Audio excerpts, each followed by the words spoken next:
Well, this is a shocker for you today. If you can believe it, 3 dozen House Democrats dropped a bomb. What is it? They want President Biden to renounce his sole authority to launch nuclear weapons. This action could take the same power away from future presidents. Can these Democrats pull it off, this alarming move? And what does it mean? How come they're doing it? There's something behind it. What is it? John Jessup brings us this stunning development. That's right, Pat. Representative Jimmy Panetta of California wrote the letter calling on President Biden to give up sole authority to launch nuclear weapons. Panetta writing, vesting one person with this authority entails real risks.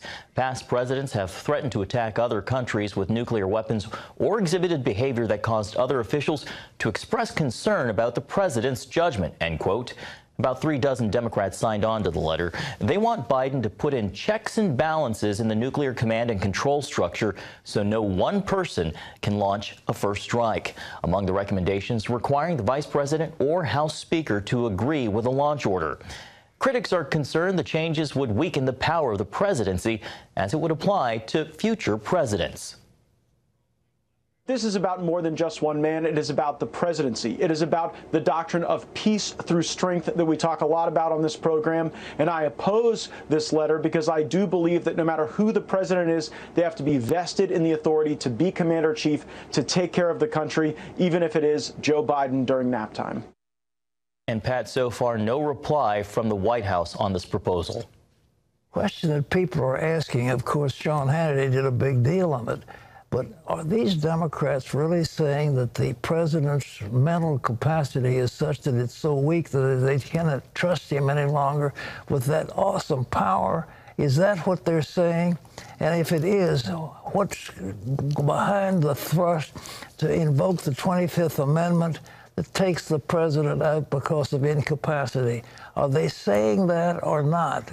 This letter doesn't say that. And so if you watch the Fox like Sean Hannity, I mean, they're saying all over again that he lacks mental capacity. And these 3 dozen congressmen are saying we can't trust him with the nuclear football. Wow, this is a big deal. John?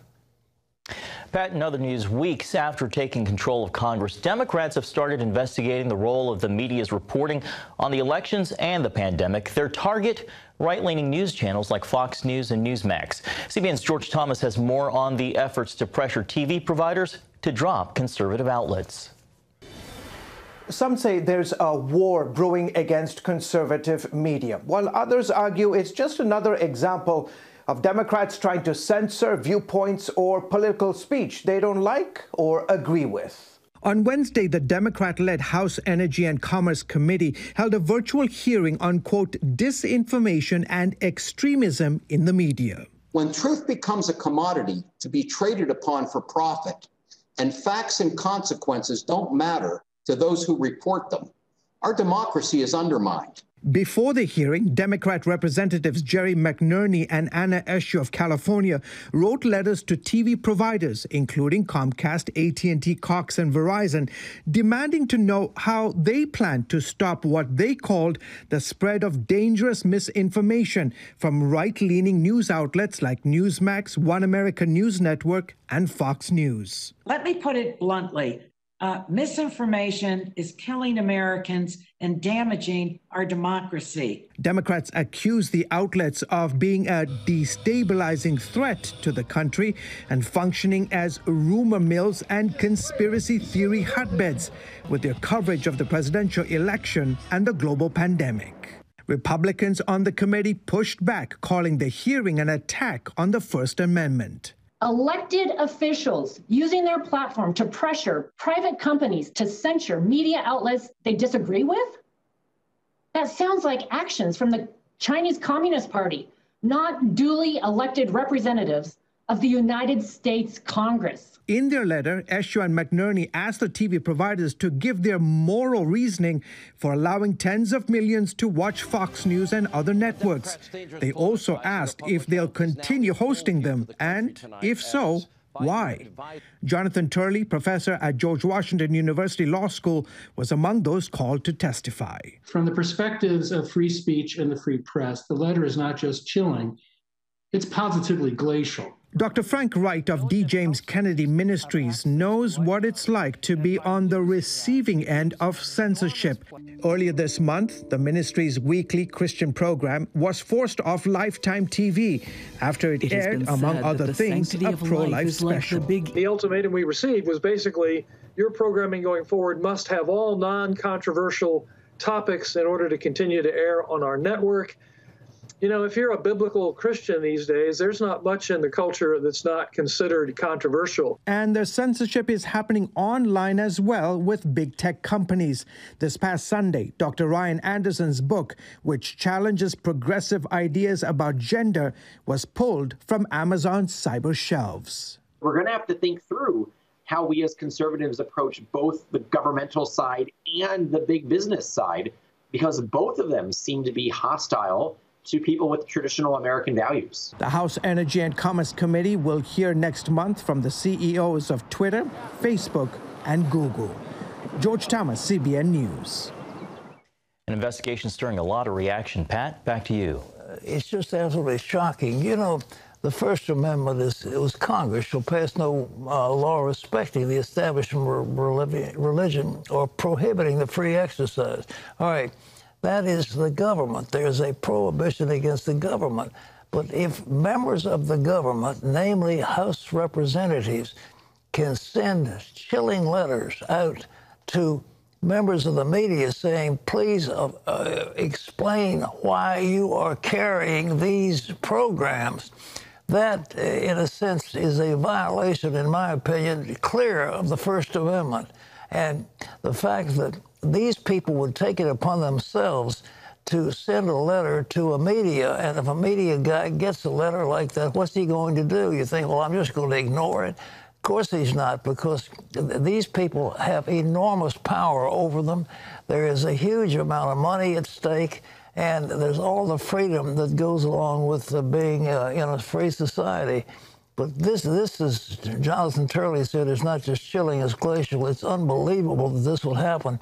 But, folks, if you don't fight for your freedom, you will lose it. It's just that simple. And I think these members of Congress need to understand what's happening, and you need to let your voice be heard at the polls and at other places. And if anybody who is your representative pulls a stunt like this, they should be held accountable to the voters and in the strongest possible means. John.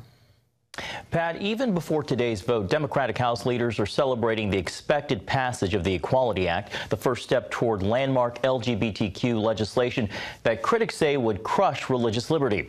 But there is a potential alternative, and as CBN's Heather Sells reports, it's designed to protect people of faith.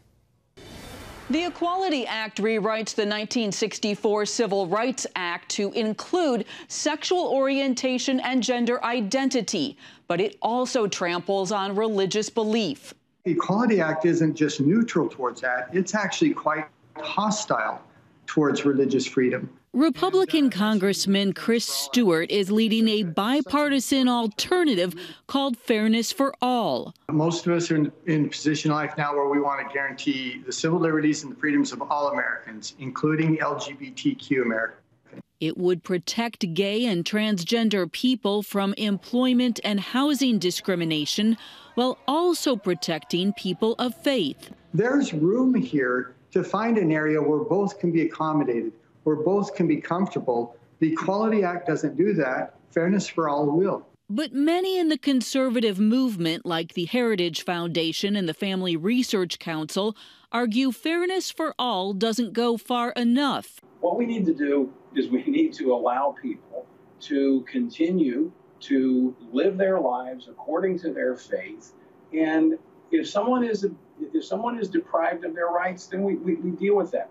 Southern Baptists call the religious protections insufficient and fear the bill will use the federal government to impose a new orthodoxy on matters of sexuality and gender across the entire country through the Civil Rights Act. Pro-life advocates note it could mandate taxpayer funding of elective abortion and violate health care provider conscience rights. The big question, will the Senate truly debate the Equality Act? Moderate Republican Susan Collins, an early sponsor, has pulled her support, and Mitt Romney also opposes, citing religious liberty. Still, there is much momentum for the LGBTQ measure, including powerful backing from President Biden. It's why Fairness for All backers say conservatives should work with their bill or risk passage of the Equality Act. Heather Sells, CBN News. Thanks, Heather. Pat, back to you. A few years ago, I wrote a book about what was going on, and it was a bestseller. And I said the time will come. Right now, the idea of homosexual marriage is just unheard of. The idea of abortion on demand is just unheard of. Roe versus Wade was called Blackmun's abortion. It was such a disaster, but it became law. But all these things were just, I said it was on the fringe, and these people are not part of the mainstream of America. But I said if they get power, what they're going to do is to impose their will upon the rest of us, and that's exactly what's happening. You're finding this homosexual activity, and now they've got this transgender stuff where people who think, well, I want to be a woman instead of a man, and then suddenly you get an operation and you now are switched, and then you make a decision later on, and little children at ages of 4 and 5 are saying, well, I want to be a girl instead of a boy, I want a boy instead of a girl. It's just crazy what they're doing. They're violating the ordinance of God, but it's there. And instead of being a persecuted minority in a sense, they have, and now the majority are attempting to impose their will on everybody else. And if you don't comply, you're going to be breaking the law. And it's dangerous what's happening, but you keep your eyes open, ladies and gentlemen. It's happening very fast. And the left never sleeps. They never sleep. They're at this kind of agenda day after day after day. You can't think you've won one battle, then you can go rest and get back to your church and get back to praising the Lord. It doesn't work that way. Eternal vigilance is the price of liberty, okay? Keep that in mind. Eternal vigilance. John? Pat, college students across the country will unite in prayer tonight. It's all part of the National Collegiate Day of Prayer. Our very own Regent University in Virginia Beach is hosting this year's event. Dr. Gerson Moreno-Riano says the goal is to unite in prayer for students, colleges, and universities, and revival. Some of the greatest revivals in our country began in college campuses, and we think that universities are just pivotal to the future of our country, and its students are pivotal, obviously. So we want to really pray for the Lord to do a great work in the hearts and minds of all of us and our students and faculty and staff throughout America. The prayer will be simulcast live tonight with various remote locations and Zoom rooms from across the nation. For more information, simply go to our website, cbnnews.com. Pat, it is a great thing to see young people praying, and if there's anything that we certainly need today, it's more prayer. As Gershon pointed out, some of the great revivals in history have begun on college campuses.